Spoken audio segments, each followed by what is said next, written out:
आपने कभी नोटिस किया है कि इंडिया आज स्पेस मिशंस लॉन्च कर रहा है, न्यूक्लियर एनर्जी यूज कर रहा है और साइंस और टेक्नोलॉजी में दुनिया के साथ खड़ा है। लेकिन सवाल ये है कि स्ट्रॉन्ग फाउंडेशन को बनाया किसने? आज के इस वीडियो में हम बात करेंगे इंडिया के 10 ऐसे लेजेंडरी साइंटिस्ट्स की जिन्होंने सिर्फ डिस्कवरीज नहीं की बल्कि इंडिया का फ्यूचर डिजाइन किया। सबसे पहले बात करते हैं सीवी रमन की। उन्होंने डिस्कवर किया रमन इफेक्ट, जिससे हमें ये समझने में मदद मिली कि लाइट जब किसी ऑब्जेक्ट से टकराती है तो उसका बिहेवियर कैसे चेंज होता है।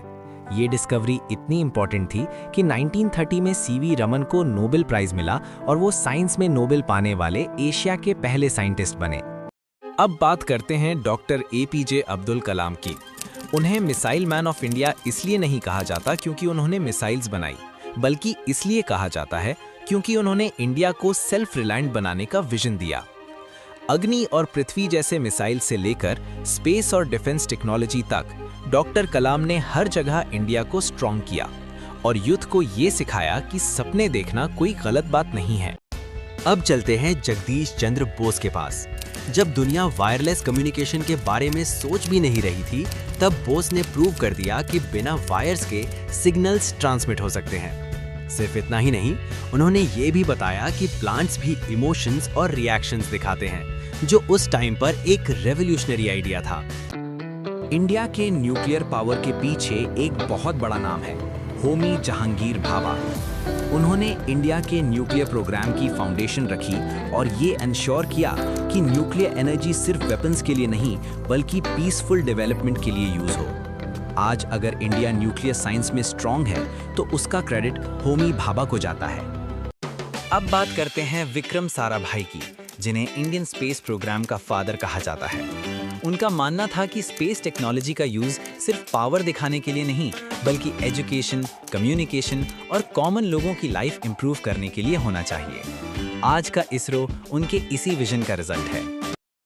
क्वांटम फिजिक्स की दुनिया में एक बहुत इंपॉर्टेंट नाम है सत्येंद्र नाथ बोस। उन्होंने एल्बर्ट आइंस्टाइन के साथ मिलकर एक ऐसी थ्योरी दी जिसने फिजिक्स को नया डायरेक्शन दिया। उनके नाम पर ही पार्टिकल का नाम पड़ा बोसॉन और इसी थ्योरी से आगे जाकर हिग्स बोसॉन जैसे कॉन्सेप्ट समझ आए।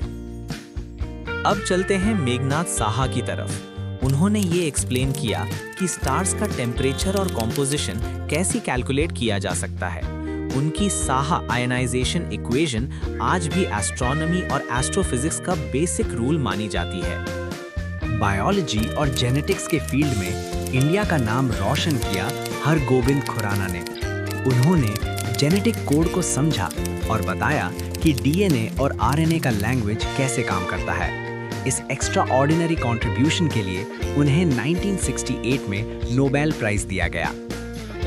अब बात करते हैं सुब्रमण्यन चंद्रशेखर की। उन्होंने स्टार्स के लाइफ साइकिल को एक्सप्लेन किया और ये बताया कि एक स्टार कब व्हाइट ड्वार्फ बनता है और कब ब्लैक होल। उनका दिया हुआ चंद्रशेखर लिमिट आज एस्ट्रोफिजिक्स का एक गोल्डन रूल है। और फाइनली बात करते हैं श्रीनिवासा रामानुजन की। फॉर्मल एजुकेशन कम होने के बावजूद उन्होंने मैथमेटिक्स में ऐसे फॉर्मूलाज दिए जो आज भी दुनिया के बेस्ट साइंटिस्ट सॉल्व करते हैं। उनका टैलेंट इतना एक्स्ट्रॉर्डिनरी था कि एल्बर्ट आइंस्टाइन भी उनके काम से इम्प्रेस थे। ये साइंटिस्ट्स सिर्फ नाम नहीं हैं, ये वो लोग हैं जिन्होंने इंडिया को सोचना सिखाया। इन्होंने प्रूव किया कि अगर विजन क्लियर हो और डेडिकेशन स्ट्रॉन्ग हो तो कोई भी कंट्री दुनिया को लीड कर सकती है।